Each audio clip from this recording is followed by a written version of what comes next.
Okay, good afternoon, everybody, and welcome to episode 2 of our Ireland is Hiring webinar series. My name is Derek Hearn, and we're going to discuss talent shortages and opportunities in Ireland now and into the future. So joining me on the panel today, we have 6 industry experts from FRS Recruitment, our senior team, which specialise in different sectors and in different industries. So our panel will discuss the markets that have become and also have remained very busy throughout the COVID crisis, and also the expected opportunities into the future right across the country. So I'd like to start by introducing you to our panel. We have Fergus Young, Engineering, Life Science and Supply Chain. Also joined by Tara O'Brien, who will talk to you about IT and telecoms and that particular market. Maria Mahar is joining us on the construction employment market.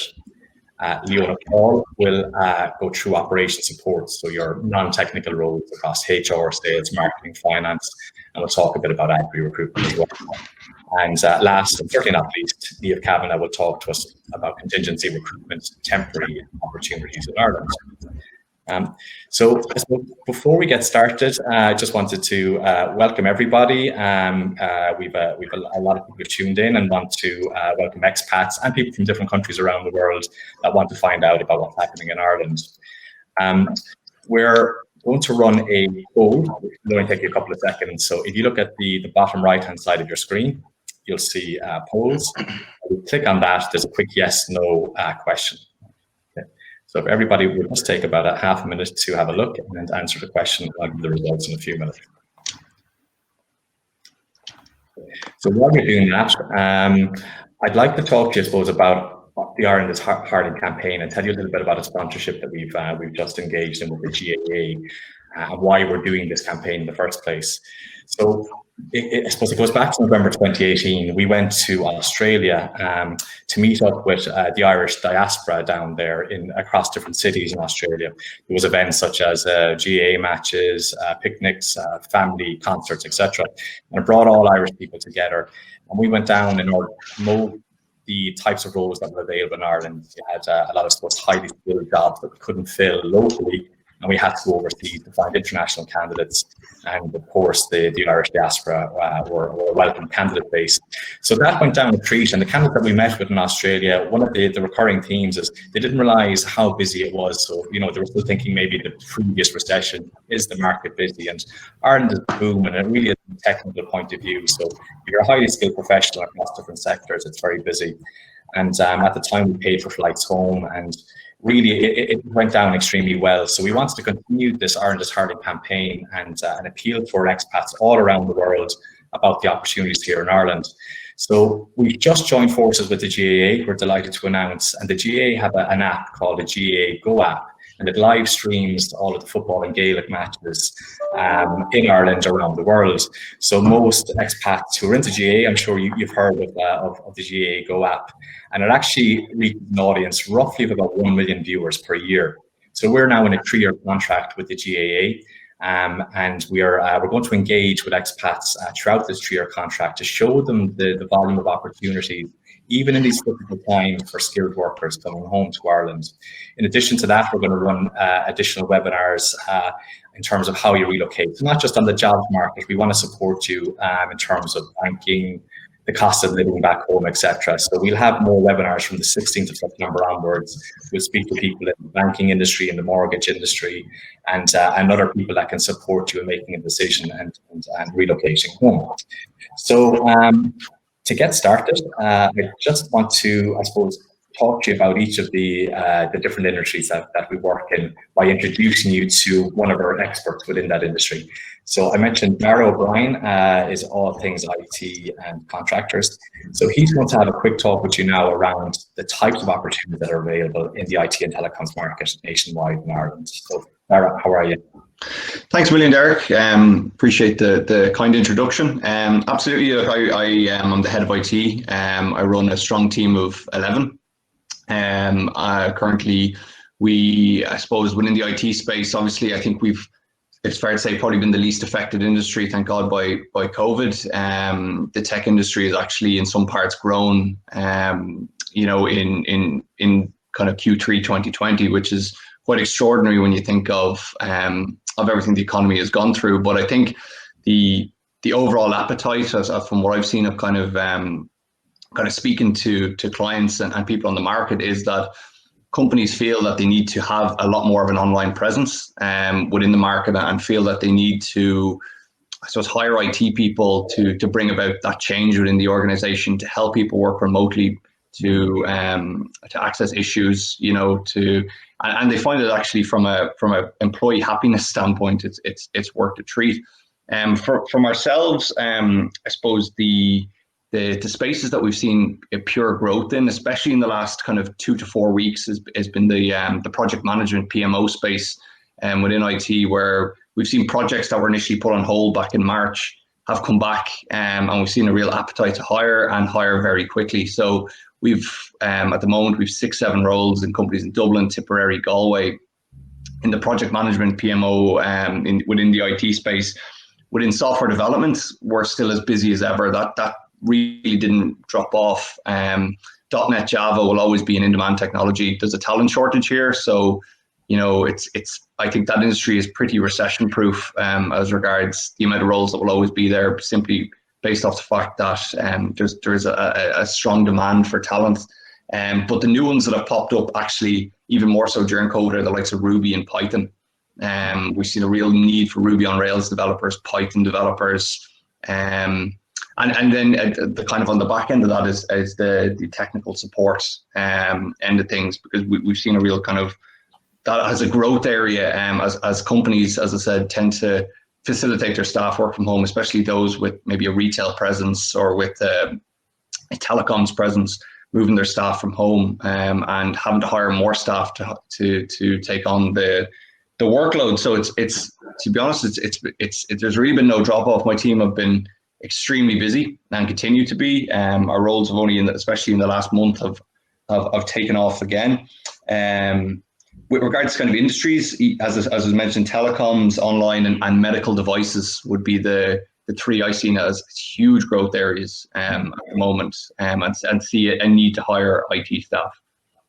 So I've done some kind of, I suppose, analytics on our and then on the contract side, I should say that type of roles are up 55% than they were in March. So they're seeing the need to move on to the into the kind of short-term engagements, less risk, but also more reward, because you're getting a more experienced person who can hit the ground running. And with perm roles down about 30% to where they were on March levels pre-COVID. So it's been on the permanent side. Do you think that's just a temporary glitch through COVID, and that given how busy IT is globally and across Ireland at the moment, do you see that going back up once I suppose once companies are a little bit more reassured about hiring into the future? Yeah, I do think that will. The bounce back at the moment is companies are still in that, with the lack of a vaccine and with the market conditions the way they are. I think there's still a small kind of worry just about kind of taking a bunch of people on permanent contract. Gives you that bit of flexibility. But I think as soon as a vaccine's announced, as soon as the market settles down a bit, I really do think they'll return to pre-COVID levels. From speaking to people, they kind of see it in Q2, Q3 2020 in IT. You'll start seeing a return to kind of the levels pre-COVID on the permanent side. So that would be my expectation, and I keep my fingers and toes crossed for that. So working towards that at the minute. Okay, super. And I've mentioned obviously our Ireland is Hiring campaign and reaching out to 3 million, I suppose, viewers over the next few years to bring people home.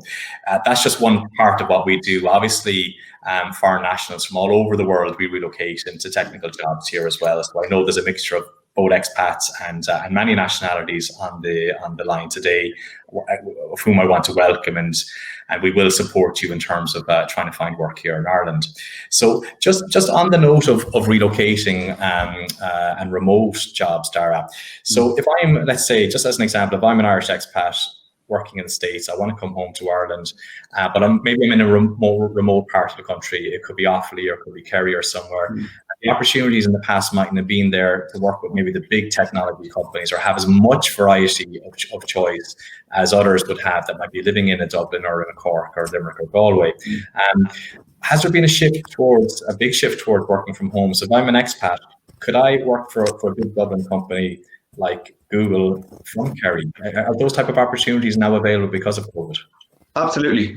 So we're actually working with a couple of very large American multinationals who have main offices. Their headquarters would technically, EMEA headquarters would be Dublin. And this team is based all over Ireland currently. We've people in Wicklow, we've people in Cork, people in the Midlands. And I think that's probably the biggest shift. And I don't think this is specific to IT or my sector. I think is that across the board, there's just an appetite now where they've realized that people don't have to do hour, 2 hour, 3 hour commutes a day. I think, they can actually operate these, full 100% teams remotely. So the opportunity now comes for expats who maybe left because the opportunities weren't there rurally around Ireland. They were just in Dublin. That's changed. And there's a real, it's lovely to see because the opportunity to present someone where they do their 9 to 5, 9 to 5, 9 to 6 job, but actually they've no commute time. They spend more time with the family, and the benefits of living in Ireland really kick home. So it's worth, I'm seeing it, I'd say at least 60 to 70% of our jobs offer that sort of remote work and will continue to do so beyond COVID, based off the success that's been so far. Super. Darren, thanks very much for that. It's great to see such a, I suppose, a positive outlook for the technology industry, and understandable as well in terms of, especially with all the remote working, IT must be just a massive demand to support this from a security point of view. And, Ireland is so technology driven in terms of the multinationals that are here. So it's understandable even in these times that it's very buoyant. Thanks. So back to the audience. I'm just looking at the poll results here, and we have a very positive audience. 100% of people who've taken the poll have said they're going to find work here in the next 12 months. So that's good to see. There's still a lot of positivity out there. I also just wanted to engage a little bit further with our audience. So if anybody wants to ask a question, just look to the bottom of your screen. There's a tab you can hit there, and you can either say hello to everybody who's attending today or ask a particular question. And I'll try to get to some of those questions with my colleagues here throughout the hour. Okay. So next up, I'd like to introduce you to Fergus Young, and Fergus Young will discuss manufacturing, engineering, life science, and pharma. So all things manufacturing. Are we okay? Thanks. Good. Thanks for the intro, Derek. So as Derek mentioned, I work as a principal tech end recruiter within FRS Recruitment. And our tech eng team would primarily partner with companies in the life science, med device, pharmaceutical, food, electronics, and general manufacturing sectors. I suppose back in March, when COVID kicked off here, we definitely saw some volatility in terms of our clients' recruitment needs. But I suppose I'm happy to say that since the country has started opening up again, we've seen a considerable ramp up in tech end recruitment, in the number of jobs being registered with us, and we're not that far away from where we were in terms of live jobs and opportunities compared to March. So we're definitely on the right track there. I suppose also important to note at a time when sometimes you tend to hear nothing but bad news. There has been companies opening even since March, and we're partnering with a number of clients across Ireland who've actually have carried on and decided to open new sites and new companies over in Ireland over here, since things kind of kicked off. So it's nice to hear a bit of good news on that side as well. I suppose in terms of our clients and our sectors, we've continued to be very busy working with clients in the med device, pharmaceutical, biotech, food production, and lab sectors. So those sectors are still probably as busy as they were back in March, which is also important to note.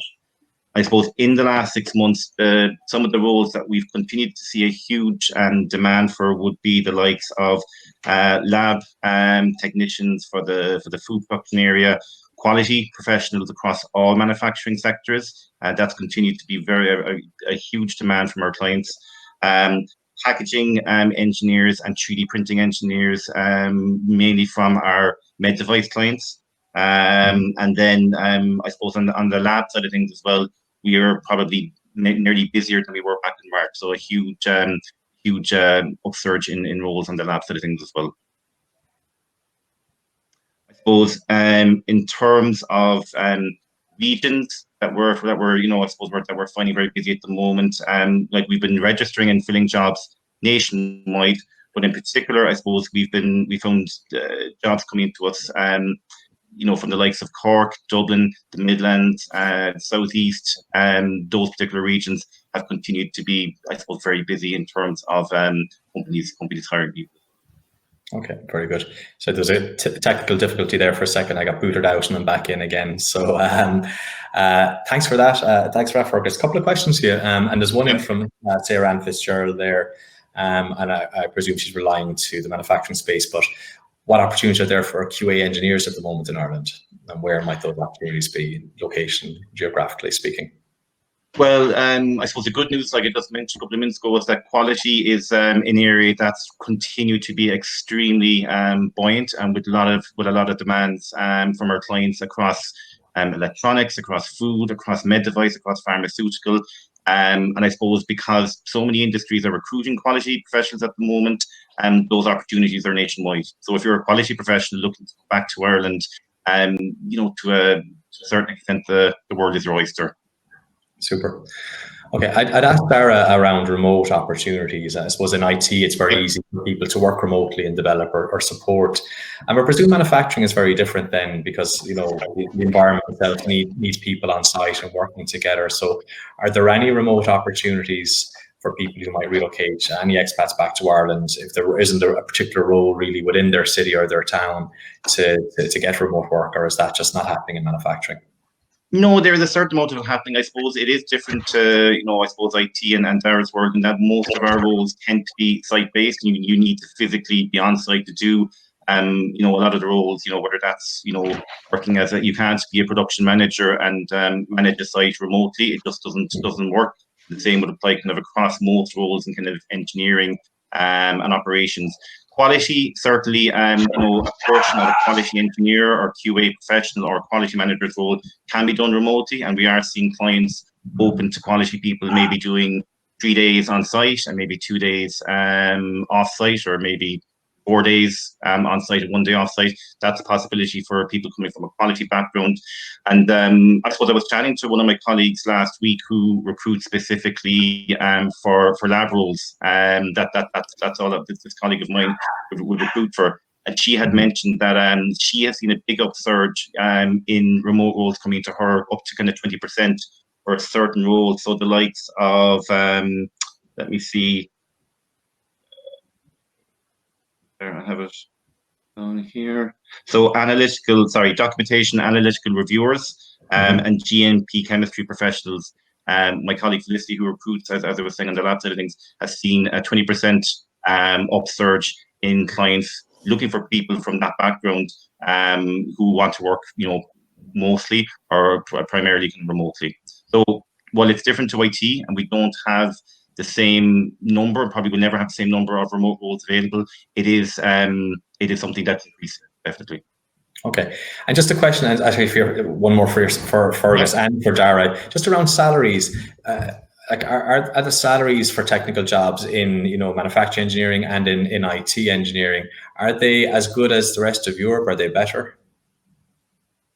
I would say from the tech eng perspective, they're pretty good. I would say we're certainly in, I would say probably the top 5 or 6. You have countries like Switzerland, where salaries tend to be higher than everywhere else, but that's you have to balance that with tax regime that they have over in Switzerland as well.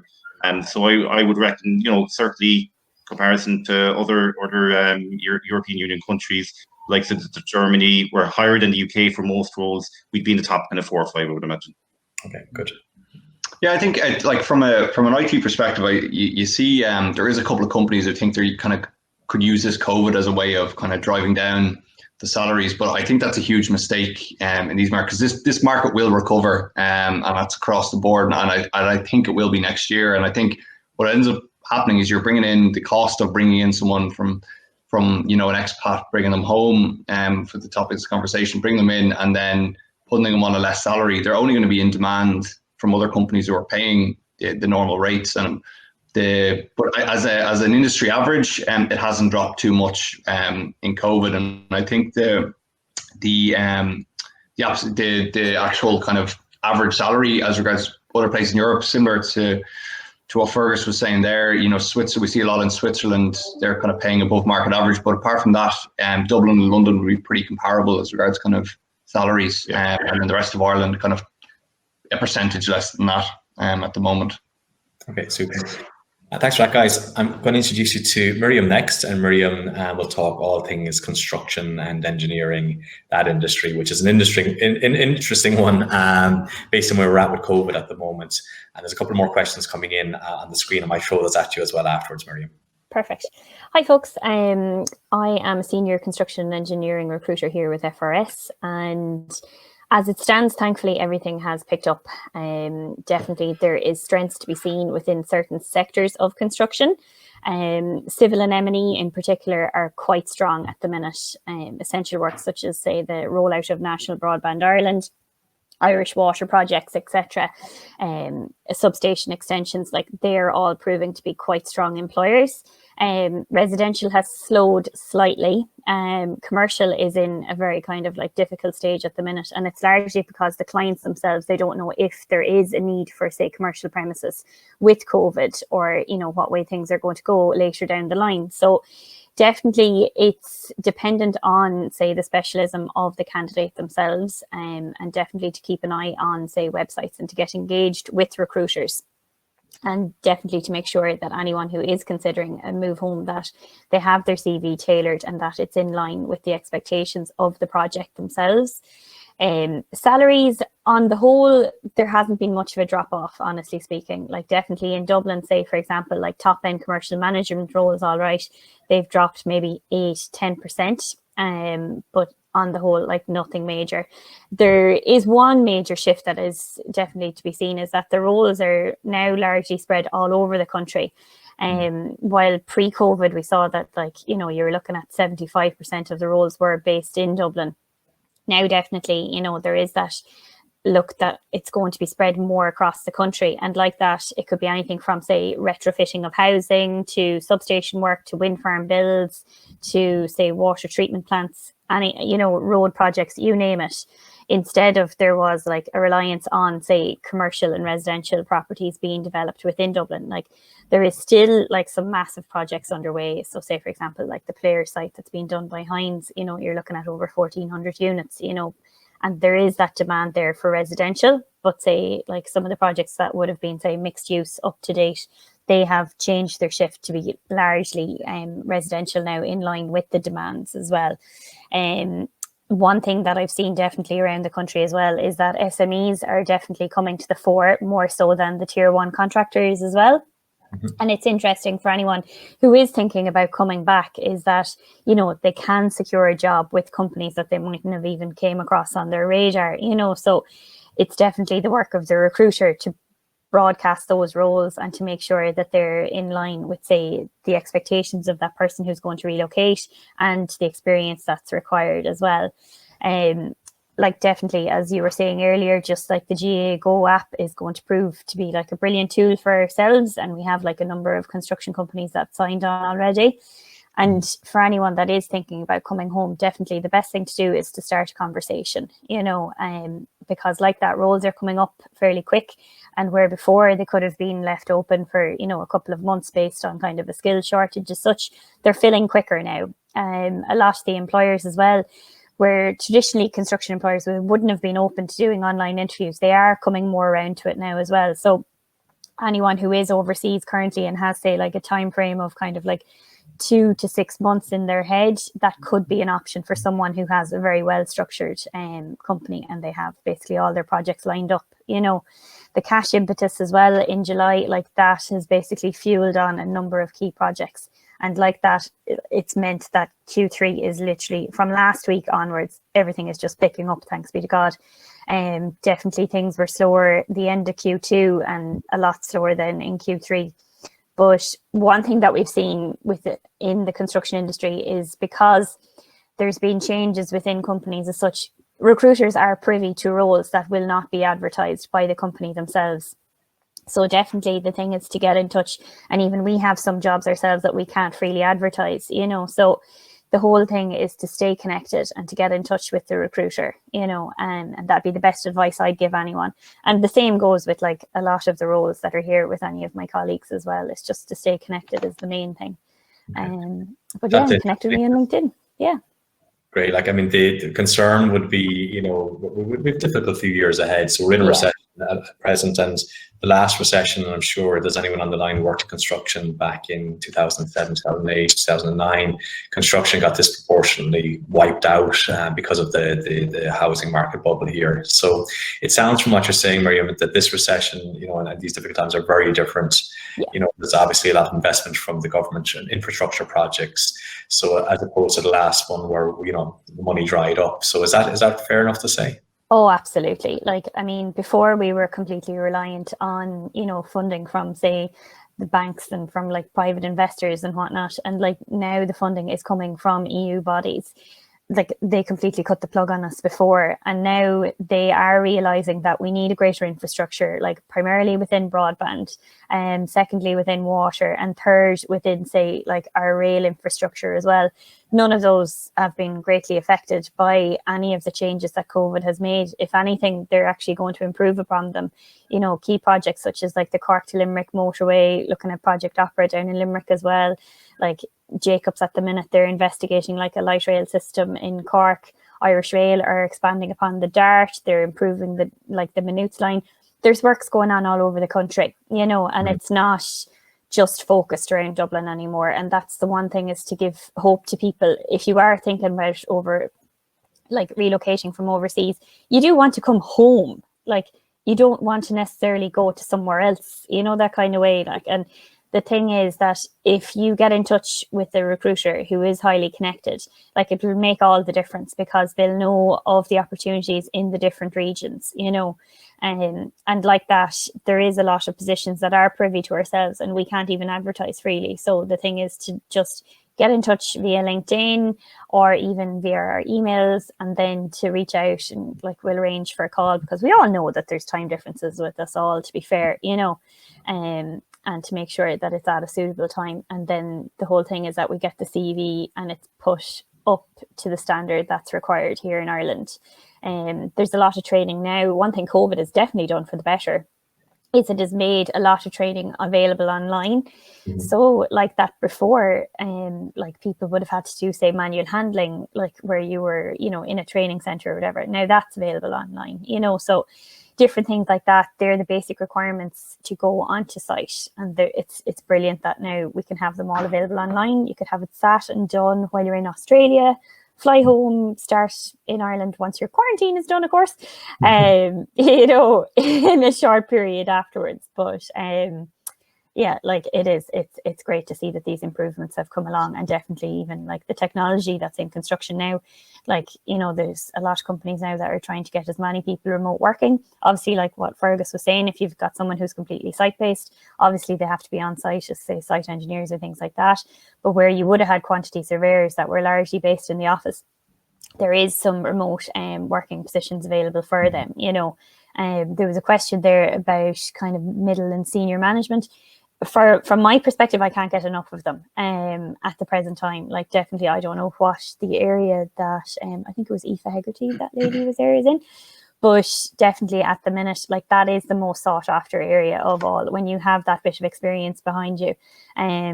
You know, because like you can bring so much more to the actual market and to the construction company themselves if you have that experience. But gotcha. The whole thing to do is be at the right place at the right time, talking to the right person, and that's the key to it all.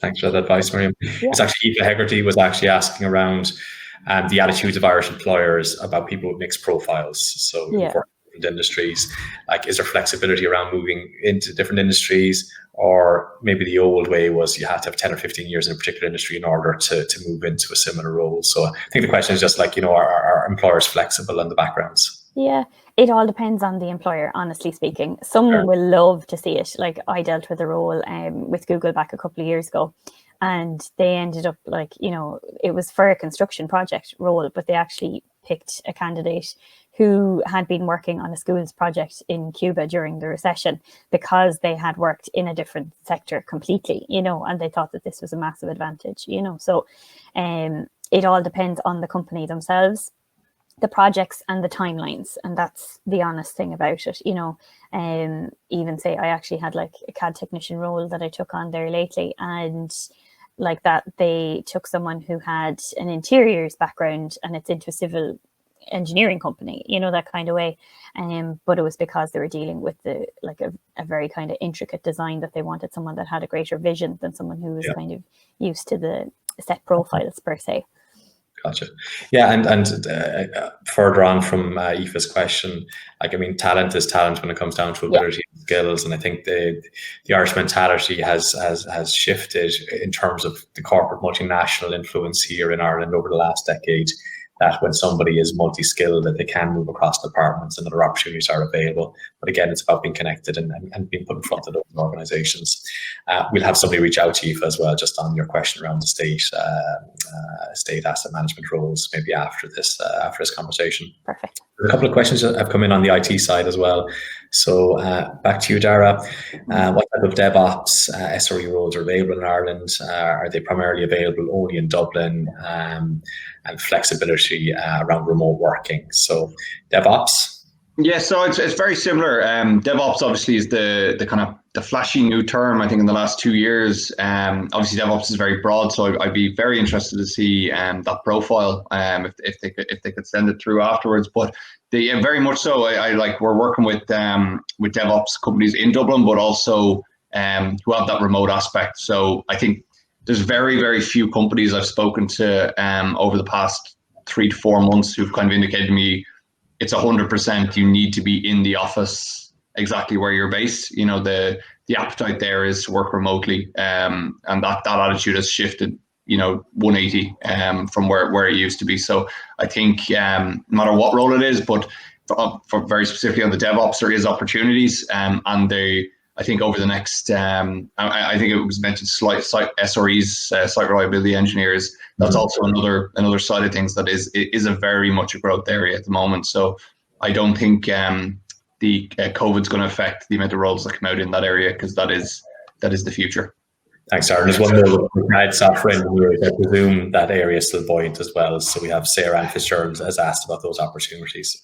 Yeah, even more so again, I think what probably has shifted a little bit on a slightly negative sense is probably that when companies were recruiting maybe more seniors, what they're probably doing now is scaling back and actually recruiting a bit more on the grad junior side. And we have a few roles there at the minute in that space. And I think the reason behind it is a purely cost thing, where they can see and they're actually spending a bit more time training during this period where, because employees are at home, they can put them on kind of online training courses and different things and actually spend a bit more time building them up. So the good news is for people starting out, I think that's going to be an area that there'll be plenty of opportunities in, especially over the next 2 or 3 months.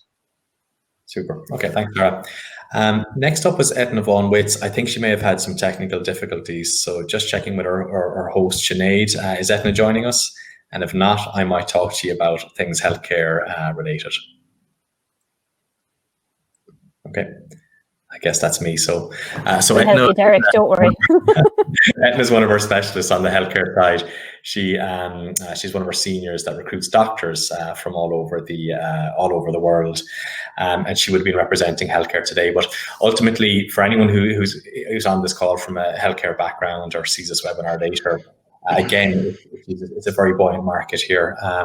There's opportunities for doctors, nurses, allied healthcare professionals, and social care workers. And as you can imagine now, in terms of COVID-19, the demand for healthcare workers this year has been extraordinary. And I think given the winter ahead, which will be difficult, there'll be no shortage of money being put into our health system here back home, into the HSE, because ultimately that has to keep ticking along and the demand is going to get greater. So we'd expect next year and the year after far more opportunities again in the Irish healthcare system for clinical professionals. So there's it's a big call out for anybody who is maybe in London in nursing or down in Australia or has gone into allied health or social care in the States, or whatever the role might be, we certainly have a high volume of opportunities at the moment. Obviously, we can put you in touch with the specialists in each area. So we have our allied health specialists, or doctors team, or nursing team, etc. And just while I'm on the note as well, I suppose some people see, how difficult is it to get a role here? And as I mentioned earlier, it's not just for expats returning. Foreign nationals, many of them take up posts here in Ireland in the healthcare system.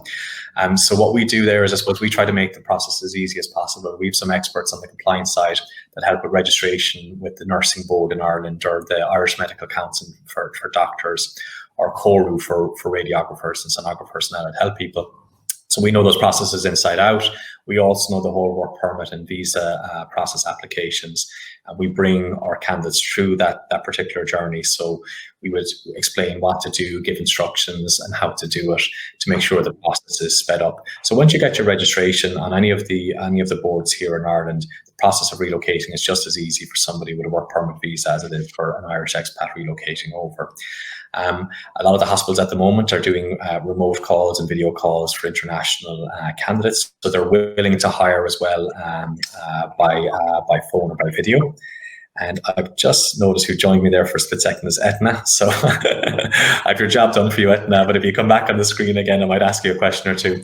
But ultimately, the hiring process within the healthcare system here it moves quickly enough. So if we identify a good clinical candidate from abroad, we can set up some telephone screenings with us initially, and then some video calls with the client within a short period of time. Offers tend to go out quickly enough, so we could relocate somebody back home within a couple of months, and then offer all of the support structures around the cost of relocating, the housing market, etc., etc. So I suppose it's a full relocation experience, not just the job, but everything that revolves around the job, schooling, family, etc. Okay, so what I'll do is, for anybody who wants to know more about the nursing and healthcare desks, we've done a recent webinar around those opportunities. We can send that link on to anybody after this particular hour. Okay, so hi Tatna, I can see you. You've joined us. Yes, hello there. Sorry about the connection issues at my end here. No worries. This is the new world. There's always going to be one on every call, isn't there? Yep. Great. It's like Eurovision, isn't it? Yeah. Well, as you said, you did the job there for me, Derek. Thanks very much. No worries. Well, there's still a problem technically with the feedback we're getting. So I might ask Sinead to disconnect you again. We're always looking for skilled health professionals here in Ireland. Sorry, yeah, okay. no, the connection isn't good, so we're going to take you off screen along with Dara as well, and I'm going to introduce you to two more colleagues, and these are our other colleagues who will talk to you about commercial recruitment, so your non-technical recruitment, sales, marketing, operations. That's Leona Fowle, and also we'll introduce you to Niamh Kavanagh, who heads up our temporary division, so contingency working, so all your temporary roles that would work on our payroll, flexible jobs across the country. So Sinead is going to bring Niamh and Leona up on the screen shortly. So we'll start with you, Leona. How are you? Hey, how are you? Thanks, Derek. Just make sure you can all hear me okay. Yep, all good. Brilliant. As Derek said, I head up our commercial permanent division for FRS. I myself returned to Ireland after working in Australia for over 10 years, and I was really surprised by the amount of diverse roles that were offered when I applied through agencies. So it's a really good sign to know there's great opportunities still happening. Ireland pre and post COVID is still having a high number of commercial roles available to people returning to the workforce, which is really, really good. The roles that we would recruit within commercial would be in the areas of sales, finance, accounts, HR, marketing, GDPR roles, compliance, and legal type positions. Within our agri sector, we have also seen a steady increase in roles in mill and agri production, technical sales, ops managers, mart managers, and counter sales as well. We're also currently recruiting roles in Saudi Arabia and Dubai for assistant farm managers, veterinarians, and mechanics. Looking at trends geographically, we are now seeing business parks recruiting again in Dublin. Dublin D1 and D2 are still quite quiet, but that's a positive sign for the business parks. Midlands, the SMEs are still recruiting with a surge in the need for agri mechanics and diesel fitters, which would lead into more support functional roles for commercial like sales, customer service, administration type roles. The west of the country seems to be recruiting more within the financial services space. So our clients like our AIBs, Bank of Ireland, Pepper, Northern Trust. Generally, as a kind of a generic overview, commercial roles at the low end, kind of the unskilled jobs as we know them have been impacted by COVID, but skilled roles within the areas of accounts, financial services, senior sales, ops managers, digital marketing, those roles are still abundant, and we expect the market to stay the same in that space. Okay, great. Well, as an expat or foreign national trying to come into the Irish market, how quick is the process? Is it slow when you're abroad to engage with employers and get a job here? Not at all. My own experience was a 5-day turnaround, which was great. I think it depends on the client. We have a number of people. If you're experienced and you're ready to move, the process is quick. Now, again, some clients will have their own internal process that might take longer, but generally we'd say a couple of weeks within the commercial space for those type of roles. Obviously, you're a returning expat yourself, and you're saying a 5-day turnaround. Yes, FRS were very quick. That's the norm, is it? To me, when I did come back, obviously I weighed up a few different options, and there was a few opportunities. I thought I'd come home, settle in, take a few weeks, so I applied for a few roles before I landed. And there was a number of interviews lined up before I came, and offers came in quite quickly. So I do think it's all about the client and the needs that they have. What we're hearing an awful lot in commercial space at the moment is our clients are looking for people, I suppose, to solve more than one problem. A HR person now they're looking for L&D, they're looking for a bit of training, they're looking even for a bit of digital marketing, even in a HR role. So they're looking for, if you have the experience that they're looking for, it moves very, very fast. Majority of the roles that we work for would not need as much in terms of visas and application process. I mean, they're usually people, especially with the expats coming home, so it's straightforward. IT would probably have more of a hold up with in terms of those visa applications needed within healthcare as well, but commercial roles tend to turn around very, very fast. Okay, good. So if I'm an accountant in a part of the world, you could place me fairly quickly. And is there much happening? I know you mentioned the regions, but I suppose, is there much happening from a remote working point of view outside of Dublin then? So I know that obviously the cities are busy in certain towns, but are there many options been offered to employees to work remotely? Yeah, I mean, most of the what we're looking at the moment is supporting our clients with the remote onboarding. And it's more and more prominent, as everyone else has touched on. It's the new norm for an awful lot of our clients. So they're wanting people to be flexible to work remotely, which is great. So there would always be the touch point with head office, and yes, there is. I'm not going to say it's not. Generally, head offices with the most, especially in financial services, is in Dublin.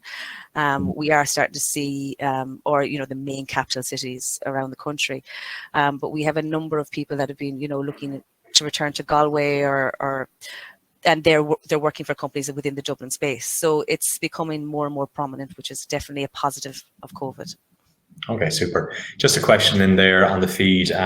What kind of time frame should one expect when applying for a role in terms of how long an employer is willing to wait? I presume that's relating to notice period, which is different around the world. So if you get somebody to offer through a video call in the States, typically how long will they wait? It's if they want you, they'll wait. We've had some people wait up to 3 months because their contract may be a 3-month exiting strategy for confidentiality reasons or for their own client connections. But it's down to the fit. If you're the culture that they're looking for, if you've got the knowledge that they want, the client will wait. We've never lost a sale without a client being annoyed about a notice period. Okay. So it's typically 1 month here anyway. Generally the 4 weeks. Senior management level. Yeah, very good. Listen, thanks for that, Leona. No worries. A question back for Fergus, actually, just coming from Rahul, and he's based in India, 15 years work experience as a product design and development engineer.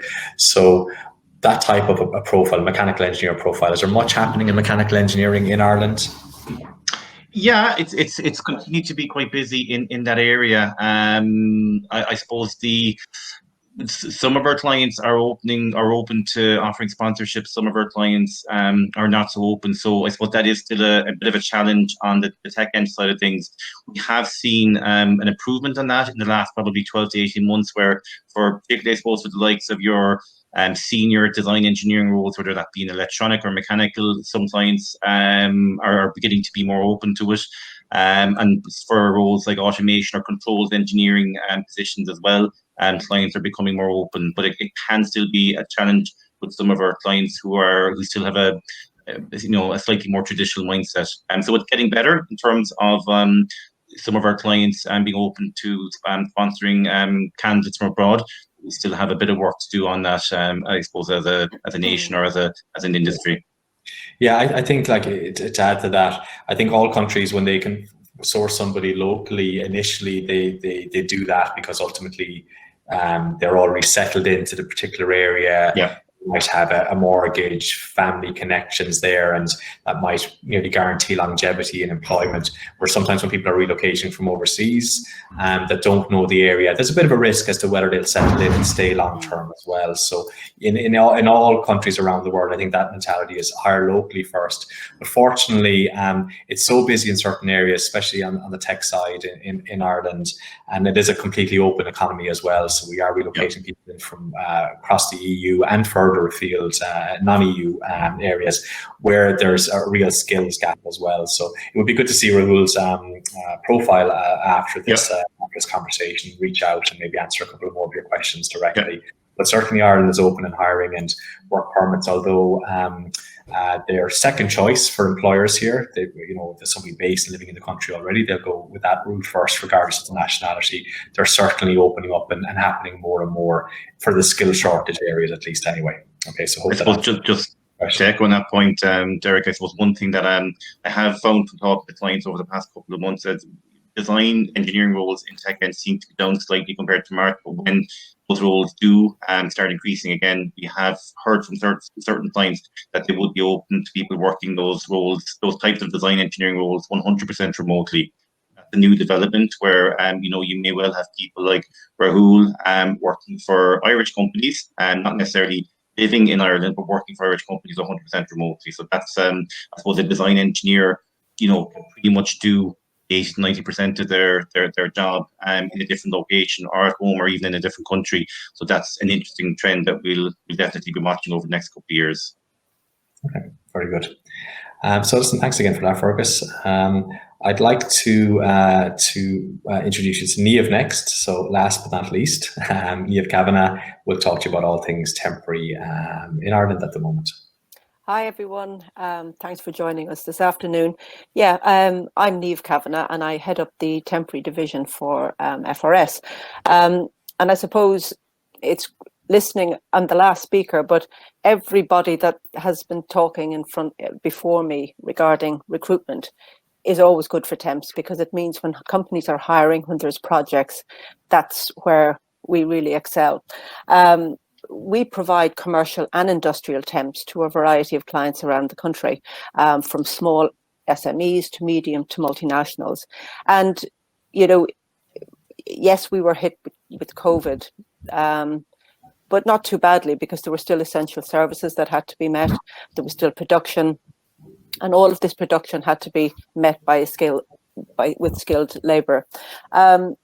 So gladly, really, since July, we've seen a really kind of increase in a lot of temporary roles coming in within every sector of my colleagues that have been speaking here today, which is great. And it can be anything from production operatives to finance, administration, health and safety, construction, labourers, anywhere where there's a project and there is a need to ramp up numbers to get this project done, whether it be a new food line, whether it be an implementation of a computer system.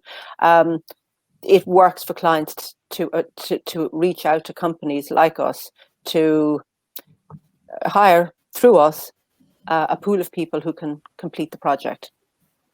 There's benefits. That's the benefit to the client. There's a budget and there's a benefit to the temps, because a lot of the time our workforce, it suits them to be temping for a variety of reasons, whether it be, school, whether it be college, whether it be they just need some time off. We do temp to perms. It's a great way for people just to work and use their skills within an environment as well. What I see in the temporary world is that I think if people are flexible and willing to use their skills outside of what they're probably normally used to, whether it be somebody coming that's made redundant. Leon, as you quite rightly say, if people are coming in with 3 or 4 other skills for one particular job, they're likely to be a lot more attractive. Clients are still looking for talent. They're looking for really good resources to come in and help them in their companies, albeit on a temporary basis. One of the things that I found through COVID, which is really encouraging, is that a lot of our administration and finance temps continue to work from home, which is a huge and new concept for companies. It's like you don't have to be sitting at your desk. You don't have to be seen to be at your desk to be doing work. And I think that's a fantastic, I think it opens up a huge skill set for the clients and for the candidates. So, as I said, drivers, operatives, finance, administration, all of the titles that you've been talking about, we do it on a temporary basis, on a short or a long-term basis. And if we're looking at where's hiring, everywhere is hiring. I don't have one area around the country that isn't hiring. There is, whether it be on the industrial side or whether it be in Cork. Cork is probably one of the areas that's really, really very busy at the moment. Limerick, Midlands is Dublin. Yes, Dublin 1 and 2 probably still a little bit quiet, but I think every city in Europe is quiet. There, you go to London, you go anywhere, there's nothing happening. But on the business parks, the industrial estates, anywhere where there's the projects, they need the staff to help. Okay, great. And if I suppose our audience are, I suppose most of them are abroad who are tuned in today and expats. So from a temporary point of view, what advice would you give around getting temporary work? Did they have to come home first? Would they interview from abroad before coming into a temporary role, or what would be the normal process? I think it's a mix. I think if somebody's coming home with a partner or a husband who has got work here, they should, like Miriam says, start talking to an agency, because send their CV, because a lot of the times we can look and we can see what space we can actually help them. We can be talking to some of our clients within a particular area that might be interested to speak to them when they land. We have a lot of professional temps who do assignment after assignment after assignment, and they know it very well. But we also have new people coming on board, and I think they need a lot of support when they come to this country temping. So that's what we would offer. First of all, make the phone call, land, give us a call. We go through your CV, we find the criteria. What's going to work? Is it part-time? Is it nights? What is the preference? Why do they want to temp? And then we try and align them with an assignment that we have. So we have to gain their priorities. We have to get what's important to them in order to match them up to the right role. We talk them through the process with the payroll. We would pay them every week for every hour that they work. So we set everything up, all the compliance, the payroll, registration forms, and we're there really to induct them and make their onboarding very, very seamless, so that their first experience within the country or returning back is not going to be a nightmare for them or the client. So we're a long time doing it. It has to be the right fit. Okay, great. What struck me about this call today is there's a lot of positivity there, and I suppose some people are worried and concerned about what's going on in the market with COVID and what the future might look like. So it is great to hear positive stories and how busy it is. Do you think that will remain the same into next year and the year after? Anyone have any comments on that as to, right now we know what's busy, and there's still a lot of jobs on right now. Will that be the same next year and the year after, do you think? Well, I suppose if I could interject, I think, one of the difference, the last recession that we had, I think this is a very, very different landscape. I was working through the 2008, 2009, and I suppose what happened was I could see that the companies were shrinking. Their finance people were being let go, all of their accounts, projects were being paused, people were being made redundant. Now what I'm seeing is that it is still business as usual. And from a temporary perspective, that's only great, because when there is uncertainty from a temporary point of view, they still need to have people to do the job, whether it be 3 to 6 months' time. And I've always felt that temporary has been recession-proof. Within my space, I think we're going to see change of roles, hybrid roles. There's going to be, I think probably our leaders across the businesses now are all coming together and looking about ways to change up roles, add new, competencies to roles to make them more fluid across the business. So the generic HR manager job description may be different in 18 months down the line. I think that we're going to see change within the commercial space, and I do see us getting busier from that change. I think maybe workforces will be more tighter at corporate level, maybe where they had a budget for 15 people, there might be 10 people, but doing 15 people's roles. But I definitely see it staying busy in the commercial space, but more diversity of roles. Okay, good. So, and I think that's important, really, that if you are looking at relocating back to Ireland, that you can see, sustainability, in terms of career prospects, that it isn't just for the next year or two. These relocations tend to be permanent situations. So good to hear. So it really brings us to a close. So I'd like to thank everybody who's joined me on the webinar today, and everyone who's dialed in. Basically, I hope you found it useful. On September 16th, we'll continue these webinars, just a short break between now and then, on supporting people relocating, as I mentioned at the beginning of the call. So I think the next webinar will be the 16th of September at 12 o'clock, same time. We'll send out some information across the different social media channels about that particular webinar, and the guests will be joining us from banks and from other places that will give some inside information on relocating. So whether that be, as I said, a deposit needed for a mortgage, opening up a bank account, car insurance, general overall, so that you can I suppose make a decision not just based on the job and salaries, but all of the other components that come into a relocation back home. And FRS Recruitment will be happy to share that information and to support where possible. So again, thanks very much to everybody, and we look forward to supporting you and to seeing you all soon again. Thanks guys. Thanks Thanks very much. Bye-bye. Bye-bye.